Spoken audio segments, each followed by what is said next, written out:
going on, Jerome's? So it's going to be a wacky offseason for the Vikings, and there's a non-zero goose egg D'Angelo Russell chance that Kirk Cousins does leave in free agency, going to the Raiders, going to the Steelers, going to the Falcons, going to wherever. All right, so Kirk could be hitting the market. It is what it is, and the Vikings, if that happens, could and should be in the market for moving on up in the draft, finding the quarterback of the future. But even if they move up and take their quarterback of the future, it would behoove the Vikings. It would make sense for them to have a veteran bridge quarterback around to hold my hand and help the rookie acclimate to the National Football League. Now, the Vikings already do have a quasi-bridgy quarterback in Nick Mullins, but I mean, Nick Mullins is going to go out there. He's going to throw for 400 yards, 2 touchdowns, and 2 picks, guaranteed, every single game. And yes, I mean, you could say that, hey, Teddy Bridgewater going to be the bridge quarterback because he's retiring. Actually, that's the only nice thing if the Raiders do win, or excuse me, the Lions do win. Why did I say Raiders? But if the Lions do win, is that Teddy gets a ring, finally.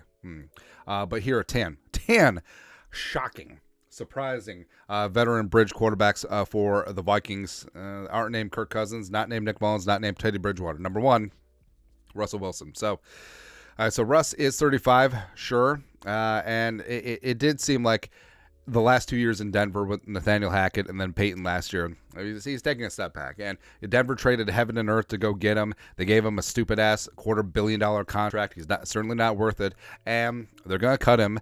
And what's interesting is that he is due a $39 million guarantee in 2024. Any money that he signs with a new team offsets that, so I mean, he's free to sign anywhere for the league minimum, and that would benefit the Vikings signing him. So that's one thing he has going on for him. 66.4% completion percentage last year, just north of 3,000 yards passing, 26 touchdowns, 8 picks, 98 quarterback rating. I mean, he was benched for Jarrett Stidham at the end of the season, but that was really more for financial considerations more than performance, although performance wasn't great. But yes, he did lead the Broncos on the game-winning drive, the touchdown to Cortland Sutton against the Vikings, and do not sleep on, hey, this guy played well against us scouting. Also, we could list Josh Dobbs, the passionate, but I don't know, man. Next up, although if O'Connell had a full offseason and completely bought into Josh Dobbs' skill set, no. Number 2. Well, maybe if they drafted Jada Daniels, Drake, doesn't matter. Number 2, Jimmy Garoppolo. So I feel like Jimmy Garoppolo is like that bad penny that just like, hey, we need a veteran quarterback. Oh, Jimmy Garoppolo. Oh, he gets another paycheck. But longtime Tom Brady backup in New England, got traded to the Niners in 2017, went to the Super Bowl with San Francisco, did not win said Super Bowl with the Niners, and then last year signed with the Raiders after Brock Purdy took over in San Francisco, but he's only 32. Also,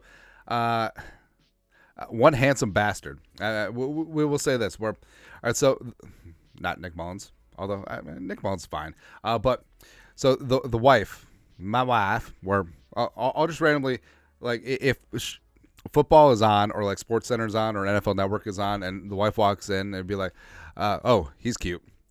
Every single time it's Jimmy Garoppolo. Well, no, it's Jimmy Garoppolo and it's Kevin Stefanski. I think she has a type. It ain't me. Shocker. But so Jimmy G doesn't have a great arm. He is inaccurate. His footwork's all over the place. He was a bad fit with the Raiders. He got benched for Aiden O'Connell, also mainly because of financial reasons. But he 7 touchdowns, 9 picks last year, 77.7 quarterback rating, which 777 in Vegas is supposed to be good, but no, not so much. So I would not be overly thrilled. But next up, number 3, Gardner Minshew. So this one is kind of interesting, where Minshew is so plucky and is so fun, and he's like a folk hero. Doesn't have the strongest arm, doesn't have the most accurate arm, but I mean, he's all grit. Like he's the modern day Case Keenum, man. 27, and he went 7-6 as a starter with the Colts after Richardson went down with that shoulder issue. Threw for 3,300 yards, a 15-9 touchdown interception ratio, 84.6 quarterback rating, and again, Minshew's not a guy that you're going to build your franchise around. But I feel like he would be a good dude to have in the locker room and that quarterback room. And if you have a young quarterback, and Minshew sits behind him, and I think you could do a lot worse. You certainly could do a lot worse. Next up, number 4, Jameis. So, again, hey, that guy played well against the scouting. I mean, Jameis was the reason why the Saints almost crawled back into that game against the Vikings last season. But 2 touchdowns against the Vikes, also threw 2 picks. And also, one of the touchdowns was so stupid. Where rolling to his left, he threw all the way across his body to the right front corner of the end zone. He's probably the only quarterback in the league who would try that outside of Nick Mullins, but I don't know. But Jameis, former number 1 overall pick, he's going to be 30, by the way. But I think that, again, he's not going to be a guy that you're going to build your franchise around, but could he spot start? Yes. Also, I do think that the Saints would have had a better chance with Jameis than Derek Carr last year, but, I mean, that's sort of a given. Number 5, Ryan Tannehill. Last year, Tennessee Titans. He's 35. Tannehill is sneaky old. But also, you remember, like, Tannehill was in the same, I believe, in the same draft class as Kirk Cousins and Andrew Luck and RG3. Plus, he started as a wide receiver at College Station. It's kind of crazy, but basically lost his job, and they gave it to Will Levis, but a 9-11 as a starter over the last 2 seasons, 1,616 yards passing last year, 4 touchdowns, 7 picks. Now, the way that he's, talked about Malik Willis coming in 2 years ago, Will Levis coming in last year, you can tell, like, he's not really all about that whole mentorship route, but maybe last year just beat that out of him. It's like, I'm not a starter anymore, but I may as well hammer these checks, make $4 or $5 million bucks a year. Hey, wear the ball cap and become clipboard Jesus. Hey, kid, go get him. Win one for the Gipper. Next up. All right, so 2 from Washington. We'll do them at the same time. Jabroni Brisket, where Jacoby Brissett, a.k.a. Jabroni Brisket, the pride of NC State, go Wolfpack. He's only 31, but he's bounced around the league as hey, he's a really good backup. He could be the bridge quarterback guy. I mean, he's gone from New England, where he was drafted. Then he went to Indianapolis, and then Miami for a year, then Cleveland, then Washington. And, I mean, this is going to be his 5th team in 5 seasons. It's crazy, man. But I would feel perfectly fine. Like, if the Vikings, say the Vikings traded up for one of the big 3 quarterbacks, or took, Penix or Nix, McCarthy, whoever. If they signed Jabroni Brisket in the event that they lost Kirk Cousins, and they got Mullins, and they got Hall, I mean, could be worse. Slinging Sam Howell. So this one I like a lot. I mean, if you pick up Sam Howell, maybe he could be the guy. He is only 23. He was a 2022 5th-round pick back in the day by the Commies coming out of UNC. He was the precursor to Drake May. And so Sam Howell on a very bad Washington team with a very horrible offensive line. He was sacked a league-high 65 times. But Sam Howell does not give an F. Like, Sam Howell will be slinging that ball all over the lot. Threw for just shy of 4,000 yards, 21 touchdowns, 21 picks, 78.9 quarterback rating. I think that there's a pluckiness and an it factor that Howell has that a lot of other quarterbacks don't.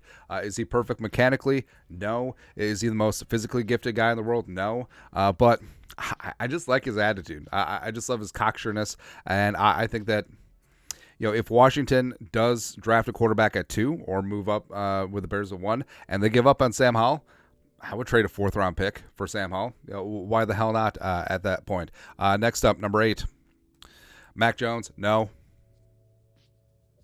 Number 9, so Justin Fields. Justin Fields 24, and if the Bears go a different direction, Fields could be available. Now, I'm not buying all the BS as like, well, the Bears could get a 1st-round pick for Justin Fields. Ain't happening. No. Because everyone knows that you can't have both, your quarterback 1 and Justin Fields in town at the same time. Ain't going to happen. So I think that Fields will be shipped out for probably like a late day 2 pick, maybe even an early day 3 pick. But, I mean, Fields, I like Fields, but the Bears have done him dirty. And Justin Fields, this is not a knock against him. This is literally the scouting report of him coming out of Ohio State, where he needs perfect protection. He needs weapons around him. He needs a solid defense opposite of him, and you can do some good things. And Fields certainly has not had that with the crooked Chicago Bears. And I mean, Fields had his moments last year. throwing 79,000 screen passes against the Vikings. But 2,562 yards passing last year, 16 touchdowns, 9 picks.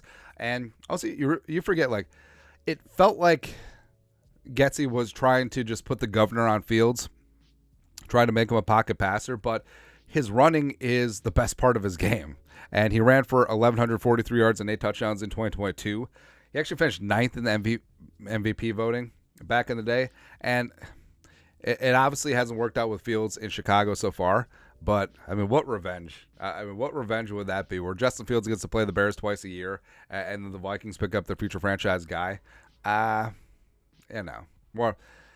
yeah, if you're able to pick up Fields for like a 4th-round pick or a future 3rd, and you're still drafting a quarterback in the 1st round, let him duke it out. Go ahead, do it. Lastly, number 10. So this is not a bridge quarterback, Tua, and I understand. There's some Tua haters and there's some Tua lovers out there. And, this season, Tua, I mean, he was really damn good. 4,624 yards passing, 29 touchdowns, 14 picks, 101.1 quarterback rating. He was really damn good when it didn't really matter, right? So Tua and the Dolphins were great against bad teams. They were against good teams. And, I mean, you can't really say that Tua doesn't have weapons. I mean, Tyreek and Waddle and company. I mean, you're good to go with Miami, but is Tua too frail for the league? And the Dolphins have to decide, because they have to decide if they're going to extend him, pick up his 5th-year option. They could let this thing ride like the Giants did with Daniel Jones, or, I mean, could the Dolphins be like, hey, we're relatively close. The Bills are hurting right now. Let's pick up some Kirk Cousins. Let's go and really go for this thing. And maybe we'll send Tua on his way. Now, if they did trade Tua, like, I wouldn't be breaking the bank for him. Like, I don't even think I would give up a 1st-round pick. But Tua has shown, if protected in the right system with weapons, like, he can be pretty damn solid. Now, is he going to be the type of quarterback who can lead you to the promised land?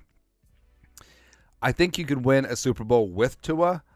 I don't think that you can win one because of Tua right now, if that makes sense. I don't think right now he's a guy that raises the level of play of those around him. Yeah, that's just an assessment right now. But, I mean, if Kirk leaves, I mean, there's going to be a lot of question marks. And, first off, yes, the Vikings should draft a quarterback, but there could be just a gong show of veteran quarterbacks just coming on through. I mean, like, Mullins is going to be back. I mean, maybe the Passionaut makes another cameo round 2. Let's go. I mean, this is it's going to be like Donovan McNabb 2.0.